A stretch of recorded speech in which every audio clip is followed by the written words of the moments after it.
Hoy vamos a sumergirnos en unos años clave para la psicología en Europa, justo después de que Wundt montara su laboratorio. Fue una época, bueno, de mucha actividad, sí, pero sobre todo de grandes debates, ¿no? Ujú. Sobre qué tenía que ser esta nueva ciencia.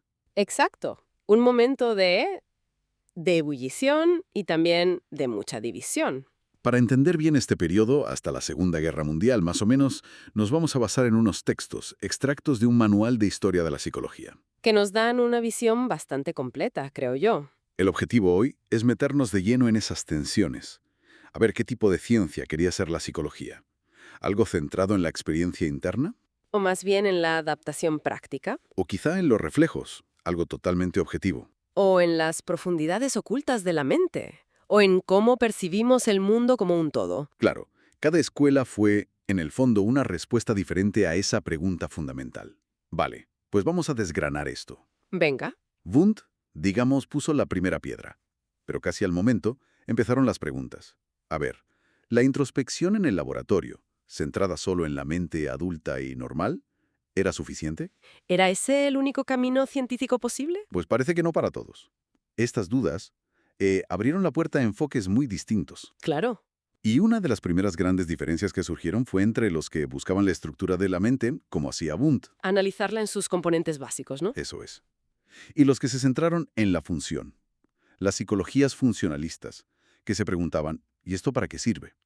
¿Cómo nos ayuda la mente a adaptarnos al entorno? Eso implicaba un cambio de foco importante. Totalmente. Porque entonces ya no bastaba con estudiar al adulto en el laboratorio. Había que mirar a los niños, a los animales, a personas con dificultades.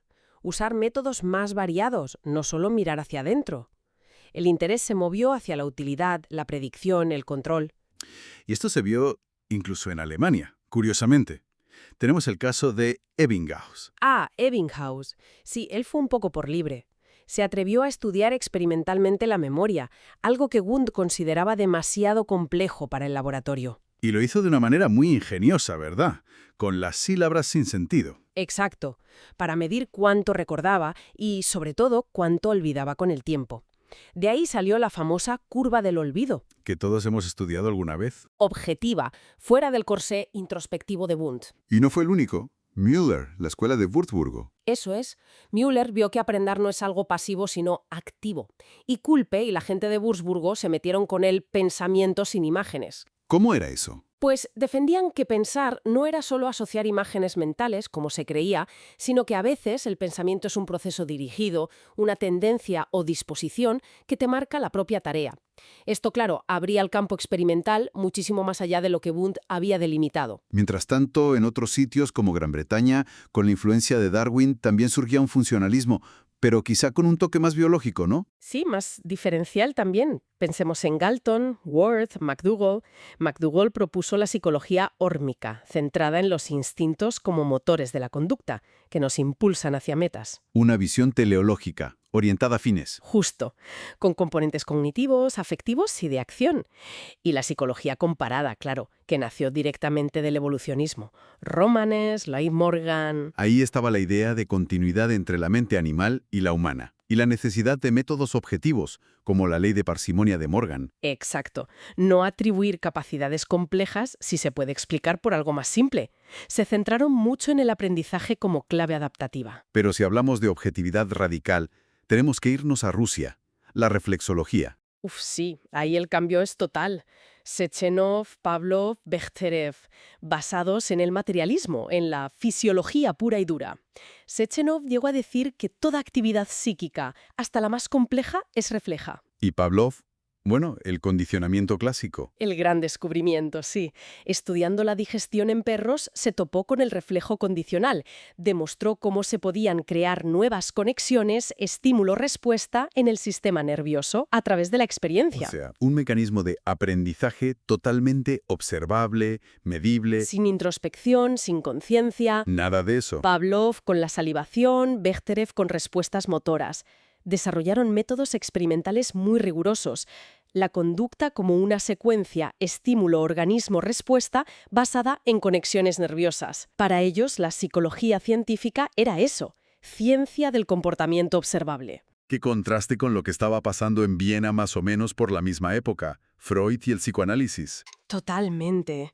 Freud partió de otro sitio, de la clínica, de la necesidad de entender el sufrimiento de sus pacientes. Y su gran ruptura, quizá la mayor, fue decir que la clave no estaba en la conciencia. Exacto.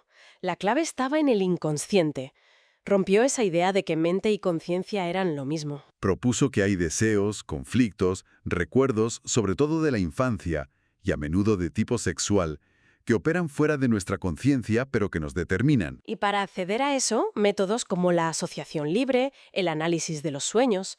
Su teoría sobre el ello, el yo, el superyo, las pulsiones, era una visión muy dinámica y profunda de la personalidad y la psicopatología. Aunque claro, metodológicamente estaba en las antípodas del experimentalismo de Pavlov o Wundt. Desde luego, era otro mundo. Y nos queda otra gran corriente de reacción, también en Alemania, la Gestalt.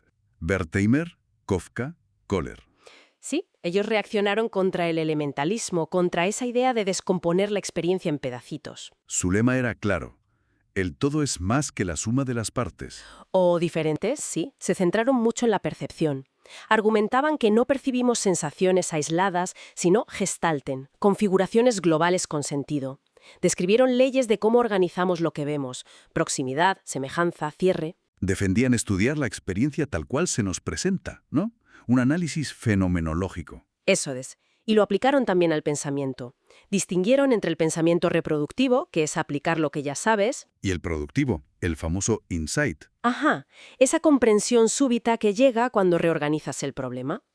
Y luego Kurt Lewin llevó estas ideas al campo social, con su teoría del campo. C es igual a función de la persona y su ambiente psicológico. Una fórmula sencilla, pero con muchísima miga. Pone el acento en cómo percibimos subjetivamente nuestro entorno para entender por qué hacemos lo que hacemos.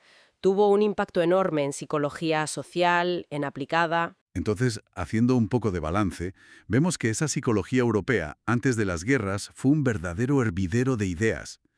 La pregunta, ¿qué es la psicología?, recibió respuestas muy distintas. Desde el funcionalismo práctico, la objetividad de la reflexología, la profundidad del inconsciente freudiano, hasta la visión global de la Gestalt. Cada una aportó lo suyo y expandió el mapa de lo psicológico. Fue una época de definición, de buscar la identidad científica. Y quizá la reflexión final, lo que podríamos dejar sobre la mesa, es que aunque hoy ya no existan estas escuelas, como tales, como bloques cerrados, Sí, las preguntas de fondo que plantearon siguen increíblemente vivas. El debate sobre qué es la conciencia, la relación mente-cuerpo, el peso del aprendizaje frente a la herencia, la influencia del inconsciente, el papel del contexto. ¿No son esas, en gran medida, las tensiones que todavía hoy mueven la investigación en psicología? es una buena pregunta para terminar. ¿Siguen ahí? Sin duda.